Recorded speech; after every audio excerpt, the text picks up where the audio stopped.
ಓಂ ಶಾಂತಿ. ತಾರೀಕು 27/3/2024. ಪ್ರಾತಃ ಮುರುಳಿ.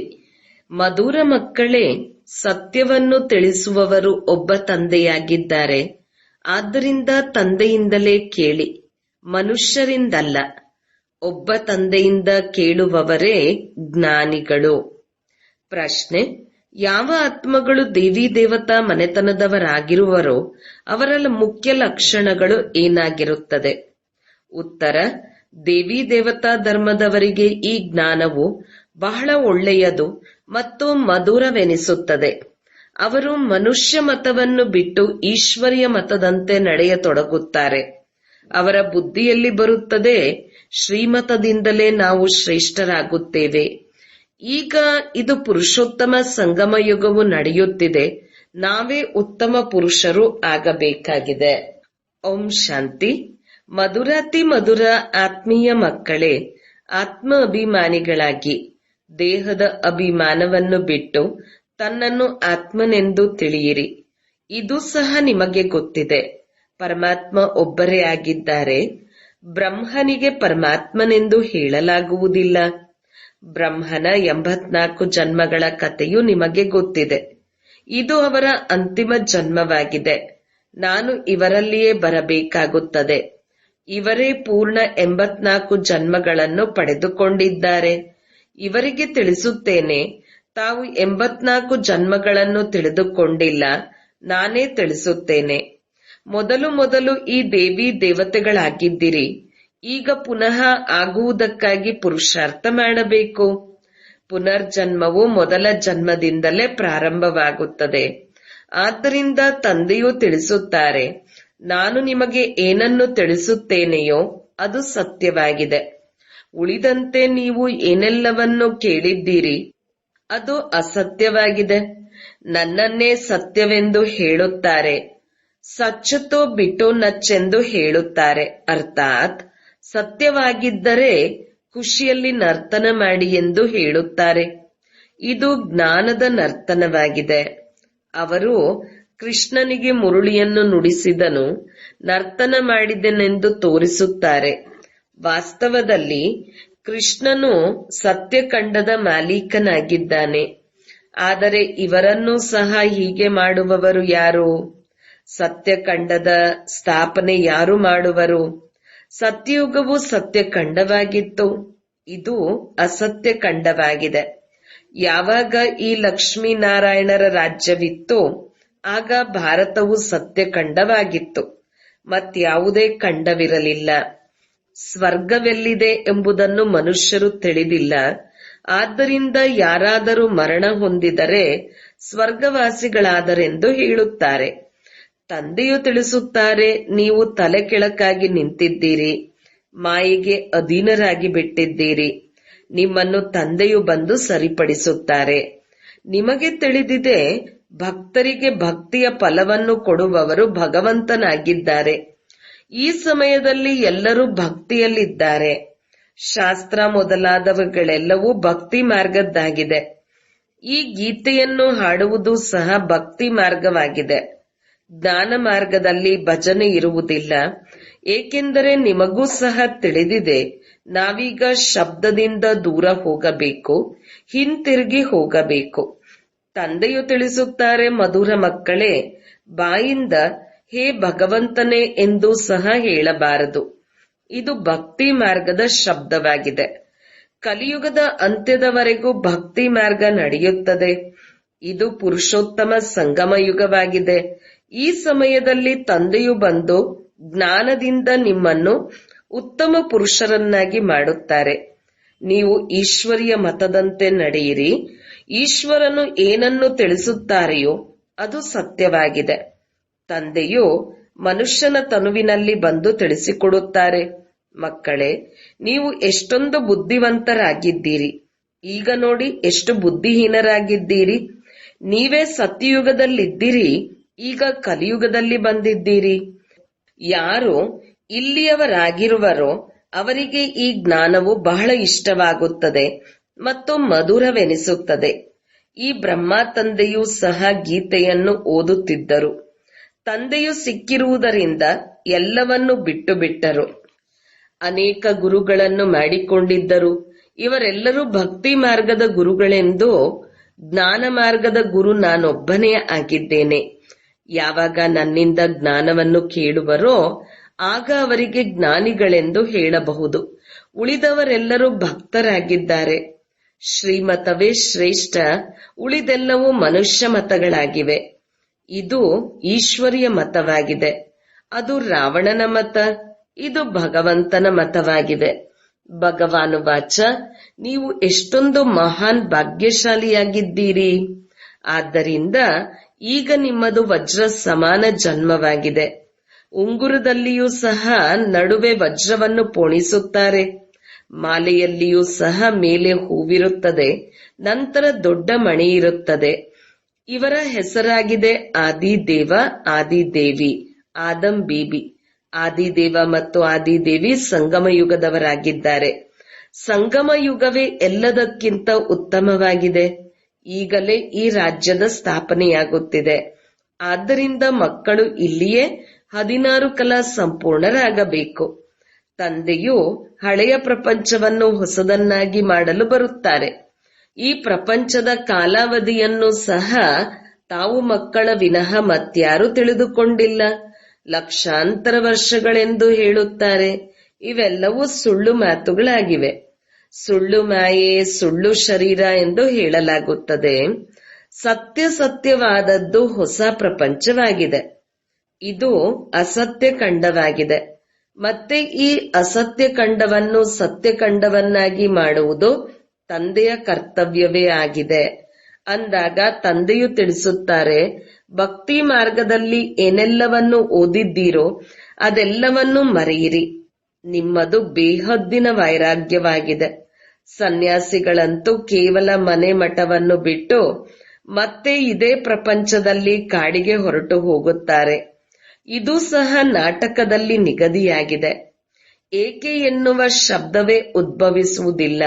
ಏಕೆಂದರೆ ಇದು ಮಾಡಲ್ಪಟ್ಟಂತಹ ನಾಟಕವಾಗಿದೆ. ಹೀಗೀಗೆ ಆಗುತ್ತದೆ ಎಂದು ತಂದೆಯು ತಾವು ಮಕ್ಕಳಿಗೆ ತಿಳಿಸುತ್ತಾರೆ. ಅನ್ಯ ಧರ್ಮದವರು ಸ್ವರ್ಗದಲ್ಲಿ ಬರುವುದಿಲ್ಲ. ಬೌದ್ಧ ಧರ್ಮದವರು, ಕ್ರಿಶ್ಚಿಯನ್ ಧರ್ಮದವರು ಯಾರೂ ಬರುವುದಿಲ್ಲ. ಅವರು ಕೊನೆಯಲ್ಲಿ ಬರುತ್ತಾರೆ. ಮೊಟ್ಟ ಮೊದಲು ದೈವಿ ರಾಜಧಾನಿ ಇರುತ್ತದೆ. ನಂತರ ಇಬ್ರಾಹಿಂ, ಬುದ್ಧ, ಕ್ರೈಸ್ಟ್ ಬಂದು ತಮ್ಮ ಧರ್ಮ ಸ್ಥಾಪನೆ ಮಾಡುತ್ತಾರೆ. ತಂದೆಯು ಪುರುಷೋತ್ತಮ ಸಂಗಮ ಯುಗದಲ್ಲಿ ಬಂದು ಈ ದೈವಿ ರಾಜಧಾನಿಯನ್ನು ಸ್ಥಾಪನೆ ಮಾಡುತ್ತಾರೆ. ಯಾವುದೇ ಆತ್ಮವು ಬರುತ್ತದೆ ಎಂದರೆ ಗರ್ಭದಿಂದಲೇ ಬರುತ್ತದೆ. ಚಿಕ್ಕ ಮಗುವಿನಿಂದ ದೊಡ್ಡವರಾಗುತ್ತಾರೆ. ಆದರೆ ಶಿವ ತಂದೆಯು ಚಿಕ್ಕವರು ದೊಡ್ಡವರು ಆಗುವುದಿಲ್ಲ, ಅಥವಾ ಗರ್ಭದಿಂದಲೂ ಜನ್ಮ ಪಡೆಯುವುದಿಲ್ಲ. ಬುದ್ಧನ ಆತ್ಮವು ಪ್ರವೇಶ ಮಾಡಿತು. ಮೊದಲು ಬೌದ್ಧ ಧರ್ಮವಂತೂ ಇರಲಿಲ್ಲ. ಅಂದ ಮೇಲೆ ಅವಶ್ಯಕವಾಗಿ ಬುದ್ಧನ ಆತ್ಮವು ಇಲ್ಲಿನ ಯಾವುದೋ ಮನುಷ್ಯನಲ್ಲಿ ಪ್ರವೇಶ ಮಾಡುತ್ತಾರೆ, ಮತ್ತೆ ಗರ್ಭದಲ್ಲಿ ಅವಶ್ಯಕವಾಗಿ ಹೋಗುತ್ತಾರೆ.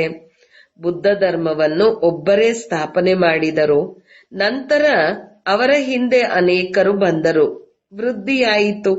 ಯಾವಾಗ ಲಕ್ಷಾಂತರ ಜನಸಂಖ್ಯೆಯಾಗುತ್ತದೆಯೋ ಆಗ ಅವರ ರಾಜಧಾನಿಯು ನಡೆಯುತ್ತದೆ.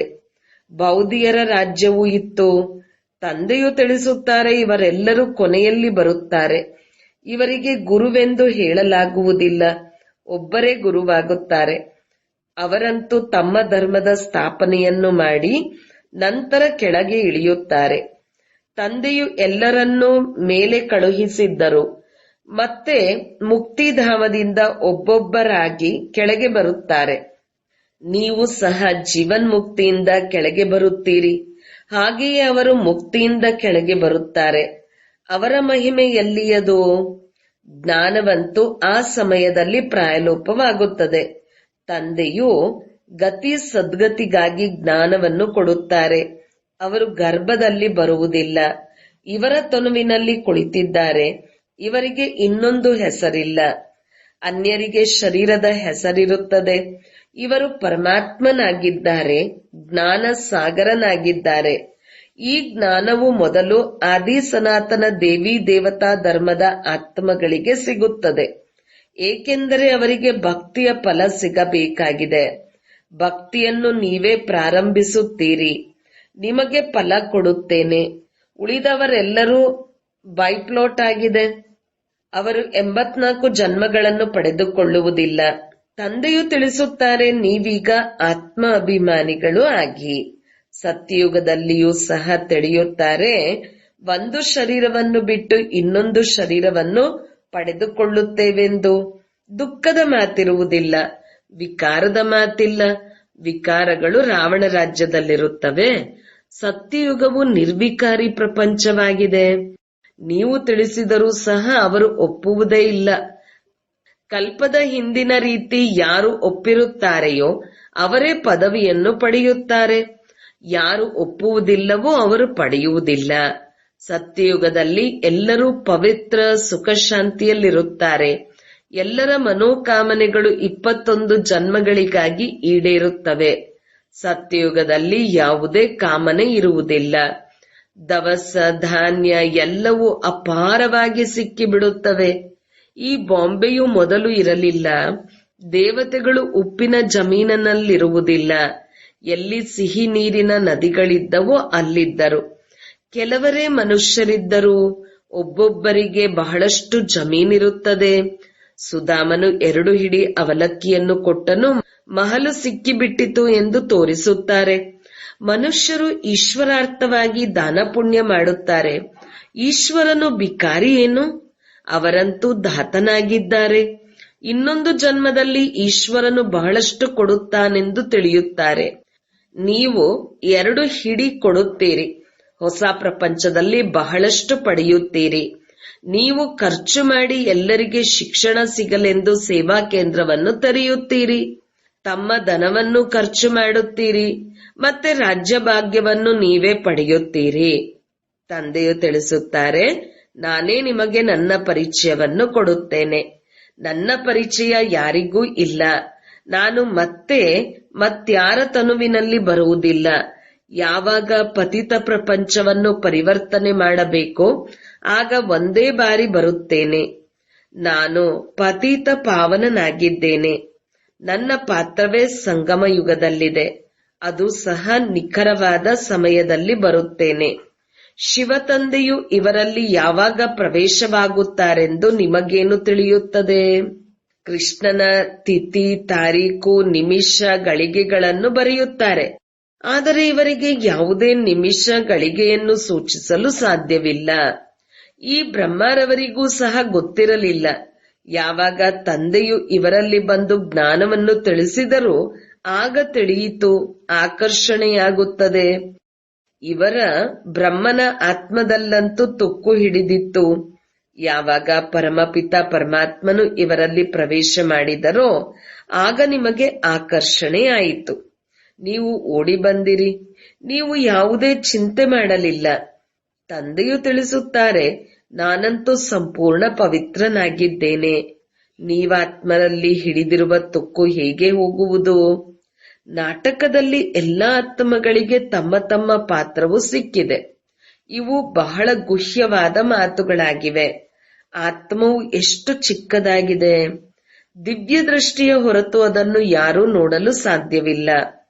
ತಂದೆಯು ಬಂದು ನಿಮಗೆ ಜ್ಞಾನದ 3ನೆಯ ನೇತ್ರವನ್ನು ಕೊಡುತ್ತಾರೆ. ನಿಮಗೂ ತಿಳಿದಿದೆ, ತಂದೆಯು ನಾವು ಆತ್ಮಗಳಿಗೆ ಓದಿಸುತ್ತಾರೆ. ಭಕ್ತಿ ಮಾರ್ಗದಲ್ಲಂತೂ ಹಿಟ್ಟಿನಲ್ಲಿ ಉಪ್ಪಿನಷ್ಟು ಜ್ಞಾನವಿದೆ.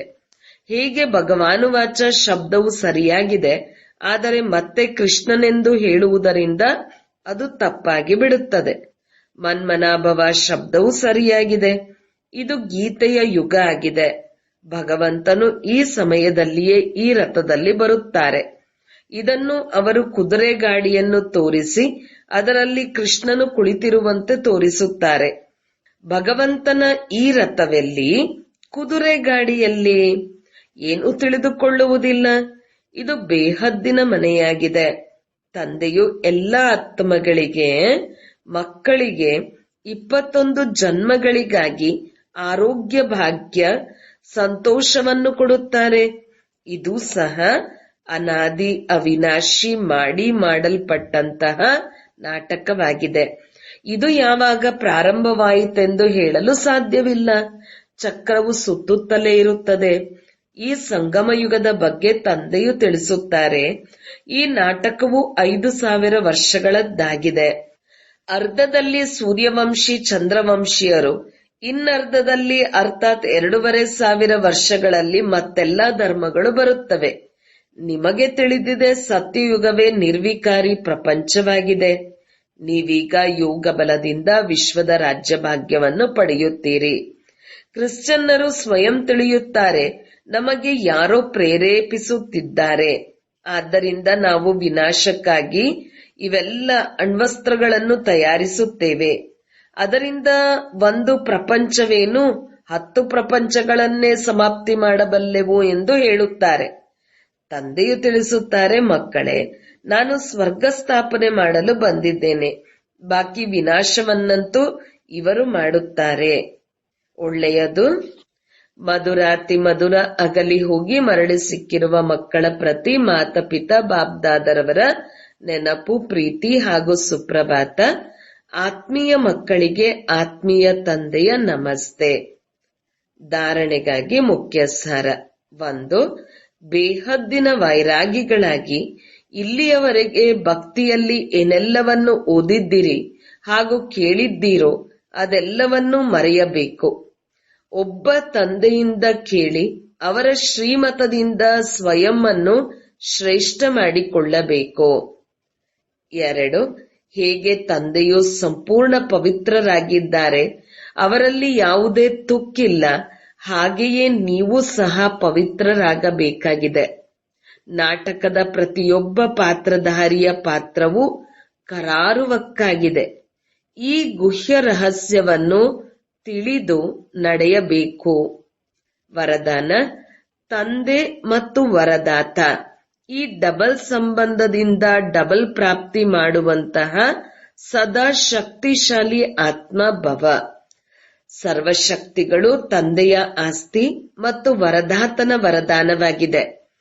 ತಂದೆ ಮತ್ತು ವರದಾತ ಈ ಡಬಲ್ ಸಂಬಂಧದಿಂದ ಪ್ರತಿಯೊಂದು ಮಗುವಿನ ಈ ಶ್ರೇಷ್ಠ ಪ್ರಾಪ್ತಿ ಜನ್ಮದಿಂದಲೇ ಆಗಿರುವುದು.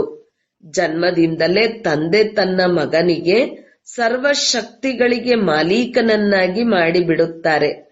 ಜೊತೆ ಜೊತೆಗೆ ವರದಾತನ ಸಂಬಂಧದಿಂದ ಜನ್ಮ ಪಡೆದೊಡನೆ ಮಾಸ್ಟರ್ ಸರ್ವಶಕ್ತಿವಾನ್ ಮಾಡಿದರು. ಸರ್ವಶಕ್ತಿ ಭವ ಎನ್ನುವ ವರದಾನ ಕೊಟ್ಟು ಬಿಡುತ್ತಾರೆ. ಆದ್ದರಿಂದ ಒಬ್ಬರಿಂದಲೇ ಡಬಲ್ ಅಧಿಕಾರ ಸಿಗುವುದರಿಂದ ಸದಾ ಶಕ್ತಿಶಾಲಿಯಾಗಿ ಬಿಡುವಿರಿ. ಸ್ಲೋಗನ್: ದೇಹ ಮತ್ತು ದೇಹದ ಜೊತೆ ಹಳೆಯ ಸ್ವಭಾವ, ಸಂಸ್ಕಾರ ಮತ್ತು ಬಲಹೀನತೆಗಳಿಂದ ಭಿನ್ನವಾಗುವುದೇ ವಿದೇಹಿಯಾಗುವುದಾಗಿದೆ. ಇಂದು ನಾವೆಲ್ಲರೂ ಅತಿ ಸ್ನೇಹಿ ಬಾಬ್ದಾದರವರ ಹೃದಯದ ಮೇಲೆ ರಾಜ್ಯ ಮಾಡುವ, ತಮ್ಮ ಜೀವನ ಹಾಗೂ ಕರ್ತವ್ಯಗಳ ಮೂಲಕ ಗುಣದಾನ ಮಾಡುವಂತಹ ಸದಾ ವಿದೇಹಿ ಸ್ಥಿತಿಯಲ್ಲಿ ಇದ್ದು ಟ್ರಸ್ಟಿಯಾಗಿದ್ದು ಯಜ್ಞರಕ್ಷಕರು ಹಾಗೂ ಅನ್ಯರನ್ನೂ ಸಹ ತಮ್ಮ ಸಮಾನ ಮಾಡುವಂತಹ ದಾದಿ ಜಾನಕಿಜಿ ಅವರ ಪುಣ್ಯ ಸ್ಮೃತಿ ದಿವಸವಾಗಿದೆ. ಅವರು 27 ಮಾರ್ಚ್ 2020 ಅವ್ಯಕ್ತ ವತನವಾಸಿಯಾದರು. ಅವರ ಮೂಲಕ ಸಿಕ್ಕಿರುವಂತಹ ಅಮೂಲ್ಯ ಶಿಕ್ಷಣಗಳು ಸದಾ ನಮ್ಮೆಲ್ಲರ ಕಿವಿಗಳಲ್ಲಿ ಮೊಳಗುತ್ತಿರುತ್ತದೆ. 1. ತಮ್ಮ ಮೇಲೆ ತಾವು ಆಶೀರ್ವಾದ ಮಾಡಿಕೊಳ್ಳಬೇಕೆಂದರೆ ಸೂಕ್ಷ್ಮ ಅಭಿಮಾನವನ್ನು ಪರಿಶೀಲಿಸಿಕೊಂಡು ಅದನ್ನು ಬೇಗ ಸಮಾಪ್ತಿ ಮಾಡಬೇಕು. 2. ತಮ್ಮ ಸ್ಥಿತಿಯನ್ನು ಆ ರೀತಿ ಅಚಲ ಅಡೋಲವನ್ನಾಗಿ ಇಟ್ಟುಕೊಳ್ಳಿ, ಆಗ ಸಮಯ, ಸಂಕಲ್ಪ ಸ್ವಲ್ಪವೂ ವ್ಯರ್ಥವಾಗಿ ಹೋಗುವುದಿಲ್ಲ. 3.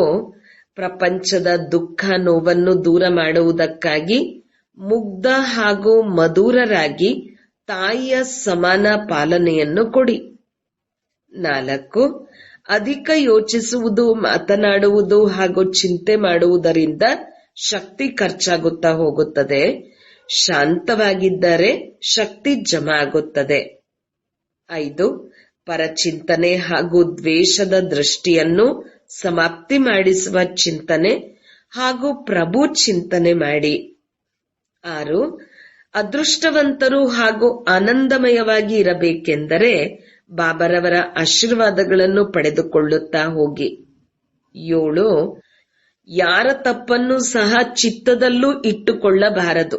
ಚಿತ್ತವನ್ನು ಶುದ್ಧವಾಗಿಟ್ಟುಕೊಂಡರೆ ಶಾಂತಿಯಲ್ಲಿರುವಿರಿ. 8. ತಪಸ್ವಿ ಆಗುವುದಕ್ಕಾಗಿ ತ್ಯಾಗಿ ಆಗಿರಿ. ಸ್ವಲ್ಪವೂ ಇಚ್ಛೆ ಅಥವಾ ಆಸಕ್ತಿ ಇರದಿರಲಿ. 9. ತಮ್ಮ ಸ್ಥಿತಿಯನ್ನು ಶ್ರೇಷ್ಠವನ್ನಾಗಿ ಮಾಡಿಕೊಳ್ಳಬೇಕೆಂದರೆ ನೆನಪಿನಲ್ಲಿರುವ ಗುಪ್ತ ಅಭ್ಯಾಸ ಮಾಡುತ್ತಾ ಇರಿ. ಸಾಧಾರಣ ಮಾತನಾಡುವ ಅಥವಾ ಕೇಳಿಸಿಕೊಳ್ಳುವ ಅಭ್ಯಾಸ ಇಲ್ಲದಿರಲಿ. 10. ತಮ್ಮ ಸತೋಗುಣಿ ದೃಷ್ಟಿ ವೃತ್ತಿಯ ಮೂಲಕ ಪರಸ್ಪರ ಸತೋಗುಣಿ ವ್ಯವಹಾರದಿಂದ ಸಂಪೂರ್ಣತೆಯನ್ನು ಸಮೀಪ ತೆಗೆದುಕೊಂಡು ಬನ್ನಿ. 11. ಅಂತರ್ಮುಖಿಯಾಗಿ ಬಿಡಿ. ಆಗ 8 ಶಕ್ತಿಗಳು ಸ್ನೇಹಿತರ ರೂಪದಲ್ಲಿ ಜೊತೆಗಾರರು ಹಾಗೂ ಸಹಯೋಗಿಗಳಾಗುತ್ತಾರೆ. ಓಂ ಶಾಂತಿ.